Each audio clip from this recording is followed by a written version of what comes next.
It's President's Day here in the States, and it got me thinking about the institution of the presidency.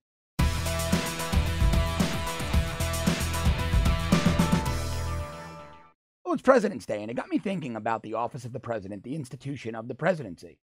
In fact, I've got a picture behind me with many, many presidents depicted in that print, a print in which Barack Obama is trampling on the Constitution, and past presidents like Abraham Lincoln are screaming in anger. Pretty appropriate. But it also got me thinking about the hysteria against Donald Trump, what we like to call Trump derangement syndrome.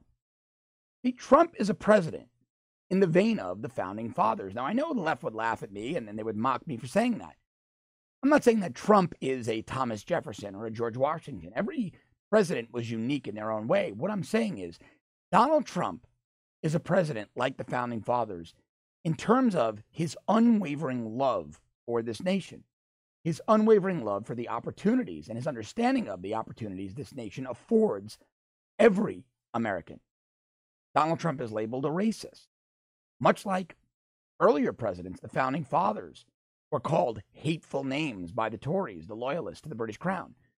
Donald Trump is labeled a racist despite when he took over Mar-a-Lago, many years ago, he sued the city of Palm Beach and Palm Beach County to integrate the club, the Jews, African Americans, people of different sexual orientations. The man is hardly a racist. If you look around, he has women in senior positions. His communications director is a woman. His press secretary is a woman. He's appointed African Americans like Dr. Ben Carson to cabinet-level positions. He has Jewish colleagues and friends in senior positions in the administration, Gary Cohn. He has people running the Trump Organization of the Jewish faith. So all of these insults hurled at President Trump are without merit. They're baseless. They're factless. And it's done because the left would rather the guy in the print behind me, Barack Obama, they'd rather a socialist like that trample on the Constitution, spit on it, step on it, tear it up and throw it out the window to further a socialist progressive cause than have Americans sitting in the Oval Office, have presidents who truly love not just America, but the concept, the philosophy of American exceptionalism.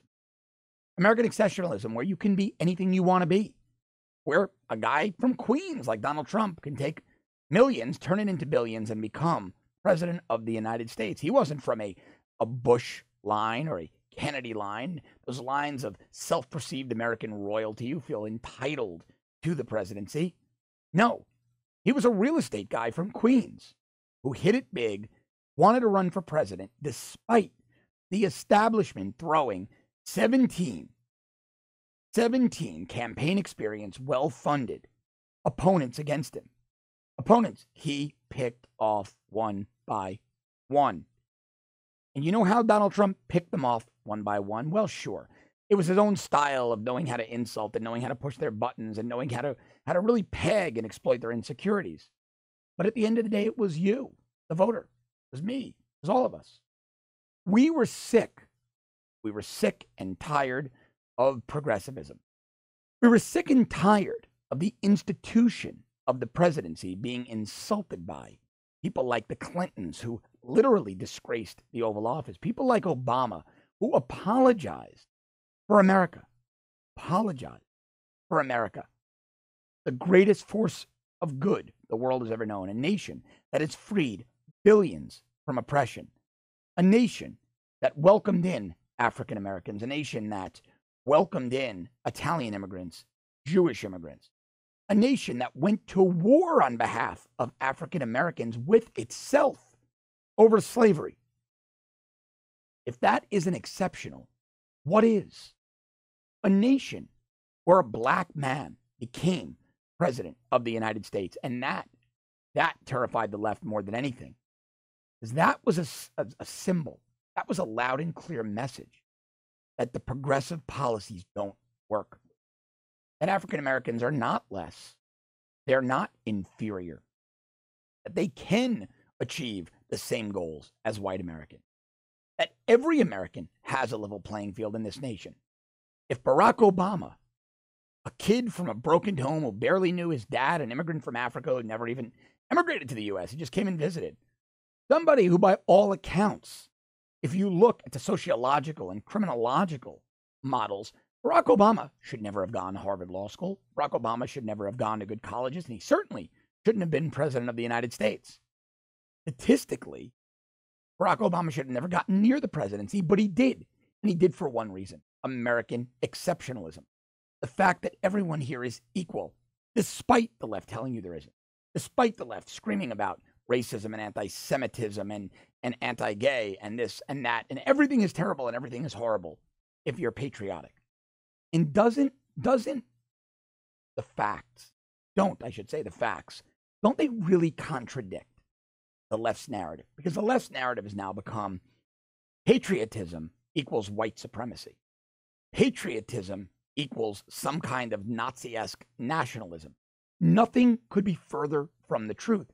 Patriotism, the love of America, the love of American exceptionalism, is a love of understanding that every American has equal opportunity. Now, sure, if somebody's born very wealthy, they have a leg up. Bill Gates' kids certainly have a leg up over a kid in the projects.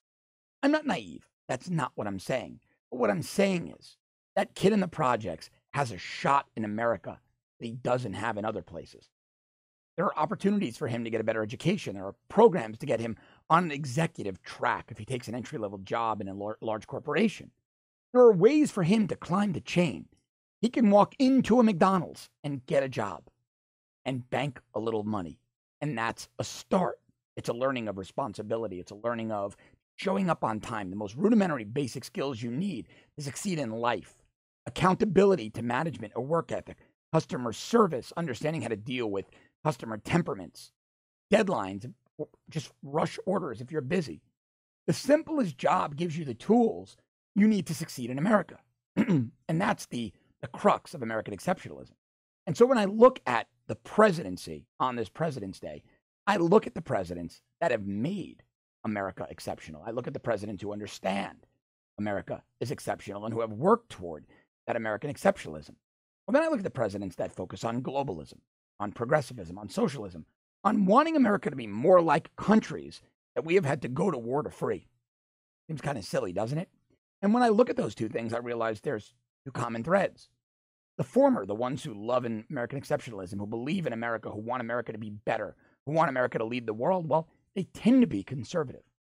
And the ones who want us to be more like the countries we've had to free from oppression, well, they tend to be progressive. So on this President's Day, I'm very, very happy we have a conservative who understands American exceptionalism in the White House.